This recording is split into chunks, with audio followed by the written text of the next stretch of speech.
मुझे देख रहे हैं एमएनएस न्यूज लाइव पर। खबरों की शुरुआत करें इससे पहले एक नजर आज की हेडलाइंस पर।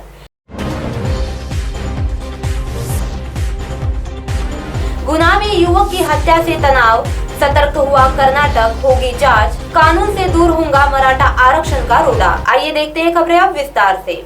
गुना में युवक की हत्या से तनाव, हिस्ट्री शीटर के बेटे ने रंजिश में मारी गोली, युवक ने अस्पताल में तोड़ा दम, आरोपी के घर पथराव, भारी पुलिस बल तैनात। गुना में रविवार को एक युवक की हत्या के बाद बवाल हो गया। युवक की आपसी रंजिश में गोली मार दी गई। उसे जिला अस्पताल में भर्ती कराया गया, जहां उसकी मौत हो गई। इसके बाद बवाल शुरू हो गया। कुछ लोगों ने आरोपी के घर पर पथराव कर दिया। शहर में बिगड़ी स्थिति को संभालने के लिए भारी फोर्स तैनात की गई। कर्नलगंज में रहने वाले मोहम्मद शफीक काले अपनी बाइक से बोहरा कॉम्प्लेक्स आए थे। कुछ देर बाद ही यहां तलैया मोहल्ला में रहने वाले दो व्यक्ति बाइक से आए।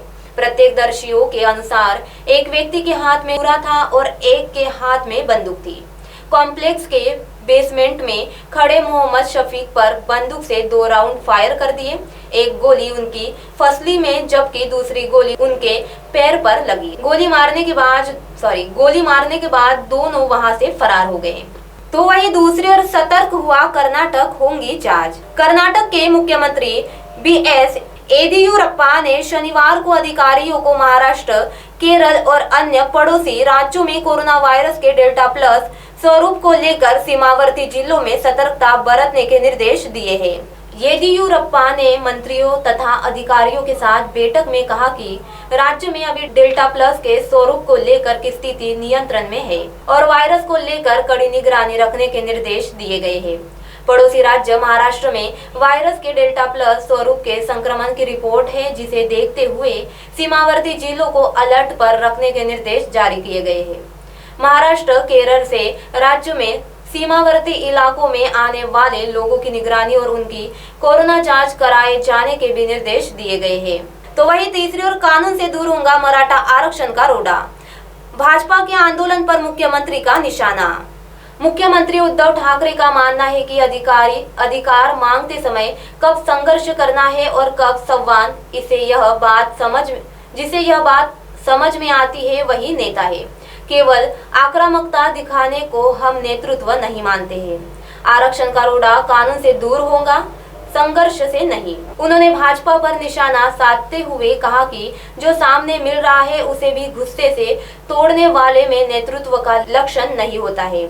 मुख्यमंत्री ठाकरे ने सारथी संस्था के उपकेंद्र का उद्घाटन अवसर पर उक्त बातें कही। कोल्हापुर स्थित राजाराम महाविद्यालय परिसर में सारथी संस्था के उपकेंद्र का उद्घाटन मुख्यमंत्री उद्धव ठाकरे ने ऑनलाइन पद्धति से किया। इस अवसर पर उन्होंने कहा कि जब जरूरत हो तब संघर्ष जरूर किया जाना चाहिए, लेकिन जब यह ध्यान में आए कि सभी एक मत के हैं तब संघर्ष छोड़कर संवाद स्थापित किया जाना चाहिए। ठाकरे ने भाजपा सांसद छत्रपति संभाजी राजे की प्रशंसा करते हुए कहा कि संभाजी राजे ने संवाद शुरू किया है और कुछ लोग अभी भी गुस्सा दिखा रहे हैं। मराठा समाज की जो मांगे हैं उसे बहुत बारीकी से समझ रहा हूँ। उन्होंने कहा कि संघर्ष किसके साथ करना है सरकार सुन रही है। कई स्थानों पर कानूनी अड़चन है, उस अड़चन को हमें कानून से दूर करना पड़ेगा, इसके लिए कुछ करना है। अब आप हमारे चैनल को ऐप पर भी देख सकते हैं। प्ले स्टोर में जाकर एमएनएस हिंदी लिखे और ऐप डाउनलोड करें। साथ ही साथ आप हमारे फेसबुक पेज को भी लाइक कर सकते हैं और उन पर भी खबरें देख सकते हैं। लिंक ट्विटर, हाइक, इंस्टाग्राम पर भी आप हमारी खबरें देख सकते हैं। आप हमारे चैनल को यूट्यूब पर भी देख सकते हैं और इसे यूट्यूब पर सब्सक्राइब करना ना भूले। अब फिलहाल वक्त आ चला है एक ब्रेक का।